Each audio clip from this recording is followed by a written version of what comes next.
Hey everybody, it's Allie Edwards and welcome back to December Daily for 2023. I am on story 15.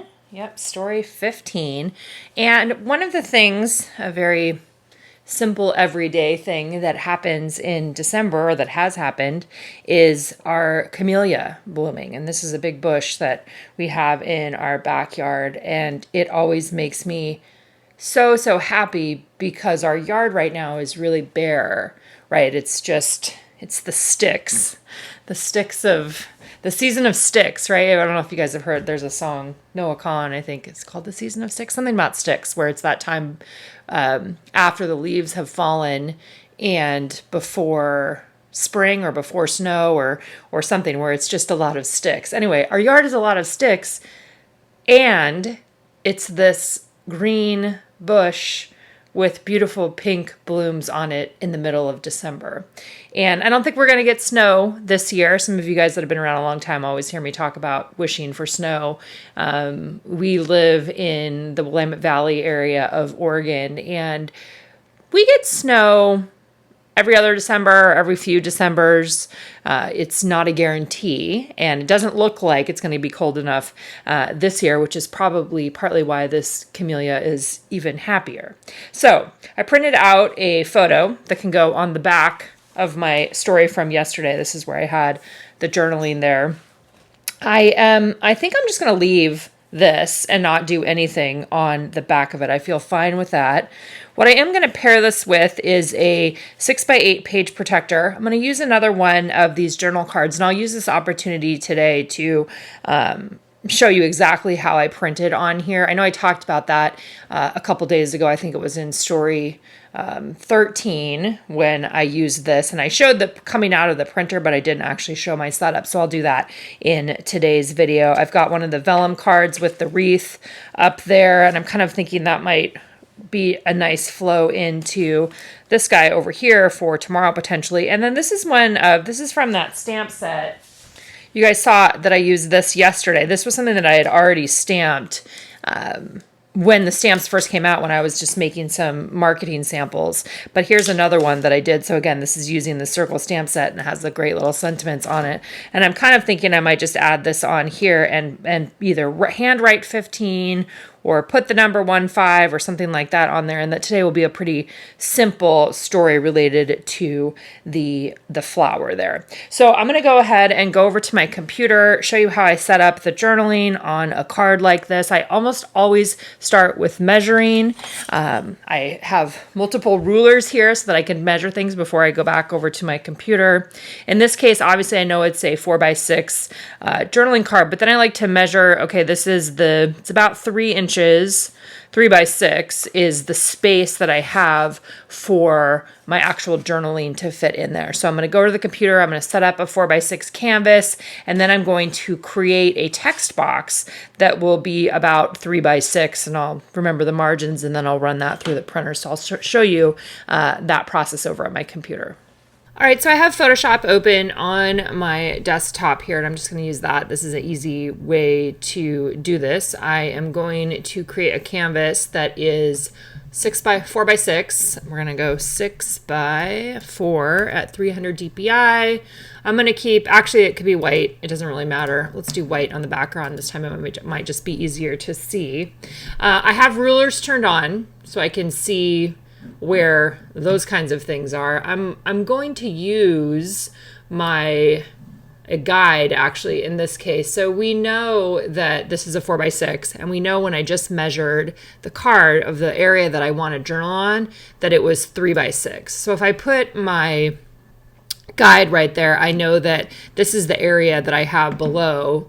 I don't want to put anything up here, right? Because that's what I'm going to actually print on this journal card. So next thing I'm going to do is I'm going to grab my type tool. I'm going to click and drag to create a text box right on there, give myself a few margins, and then let's adjust my type. We're going to want it to be black. I've been using Mystery Typewriter for most of my journaling this year. You guys might have heard me talk about how I love keeping the fonts that I use for journaling really simple. So in a project like this, I almost always will just use the same one. it eliminates a choice for me that I welcome. I welcome that elimination of another choice. Right now, I'm just adjusting it. I'm using the properties panel over here, the character drop down menu. I'm changing a few things that I had set up for something else that I had previously been working on. I can decide, do I want it right justified, center justified? I'm going to start off with it left justified, and I'm just going to go ahead and type up my story.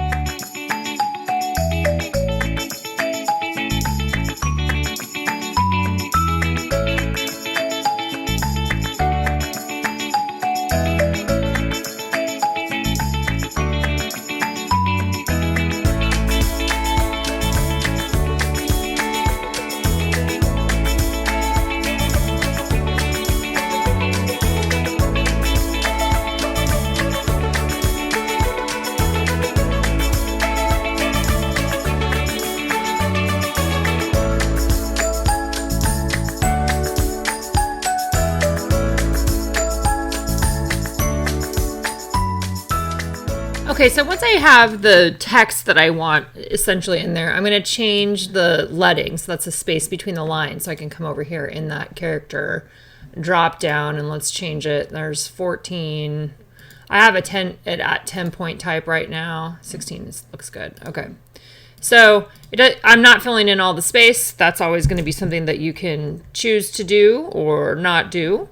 Now I have this ready to print. In this case, I'm pretty confident because I did it the other day of how it's going to be set up in the printer. So I'm going to go ahead and hit print, and I'll film what it looks like coming out of the printer. One thing I would recommend is that if this is your first time doing this, definitely print on a scratch piece of paper first so you can see where you need to have the title portion of the card be before you actually hit print on there. Actually,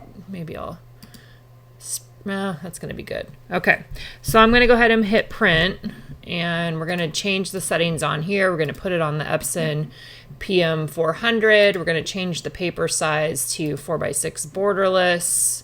We're going to click save. We're going to see that's the wrong orientation. We're going to change that. Sometimes I also will scale it a little bit. And I noticed this yesterday or the day before when I did it. It needed to be, whoops, that's not right. I just want to scale it down a little bit, like 98%. Sometimes that just gives a little bit more, so it ends up not being as close. So let's go ahead and try that. See what happens. All right, and here is how it came right out of the printer. I thought I was recording as it was pulling through, but this is where I'm talking about. Make sure that you run a test print so you know where the how it's going to be oriented through the printer, right? So I knew that already because I had done it yesterday or the day before, where I knew that the title needed to be along that side. So then it came out. Looks great. I love it. It makes it so easy to print on journal cards. And we do a lot of journal cards that have a title along the top. So it's really just about measuring, setting it up on your printer or setting it up on your computer and then running it through the printer. All right, let's go back to the table. Okay, so here's that printed card that is ready to just be slipped right into the page protector. Let's go ahead and just slip this guy in there too. Okay. All right, so nice and simple. This one I just need to adhere down on the back.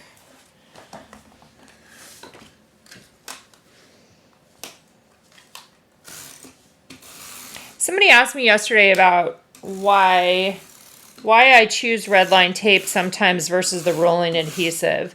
I feel like this rolling adhesive works really, really good. So I use it often. I haven't had any trouble with it coming off, or letting up. But when I feel like I really, really want something, like I want to make sure that it's 100% stuck, that's when I use the red line tape. So like yesterday with the photo that I adhered on there, I really wanted to make sure, especially with that large flip up photo on the other page, I wanted to just give it extra sturdiness. In this case, I know that this is going to be fine, just rolling adhesive here. So it's just kind of a case-by-case basis. And I'm sure other people have different opinions. I think it's one of those where you just get to choose. But after doing this for years and years, most of the time the rolling adhesive has still worked just fine. Okay, so getting the excess trimmed off along the outside edge. So now I have my photo there with my camellia. In my journaling, I talked about that I have another one. I bought another camellia bush, and it's actually a white one, but it's planted farther out in our yard, so I don't see it right away, so I need to go out there and see if it's blooming. I don't think it is yet because it's a new planting that I planted this year, but I should go check. I could add something like that on there. That might be nice. I love those chipboard pieces. Let's see. I think I'm going to do that. So this one I'll do redline tape. Pretty much anytime I'm doing an embellishment that's outside of the page protectors, I feel like I often will go with redline tape.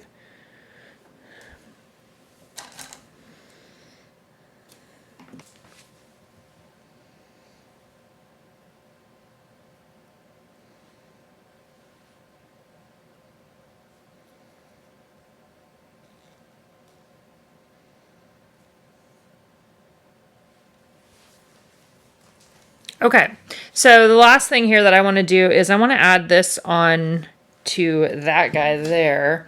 And I'm kind of thinking, so another thing I could have done too, just going to say it out loud, is it would have kind of been fun to cut out that flower and put it around there, just a little bit of a different look. I'm not going to do that, but I like the idea of it. I'm also wondering if I have any stamp sets with like the word 14 or 15. We're on 15. I was gonna look and see. I feel like we've done those stamp sets before, or a stamp set like that. I was gonna see if I could find it. Okay, I knew that we did this sometime in the past, and we did. I have no idea if this one is still available anymore. If it is, I will link it for you guys. But this is one that we did, I think, in conjunction with Laura Wansick, where we had the uppercase numbers, and then we did a bunch of the smaller handwritten ones. So I think I'm gonna do that on there, and I think I'm gonna emboss in gold. That'll give me a little something fun to play with on here. I need to figure out where that is going to be. I think if I do it,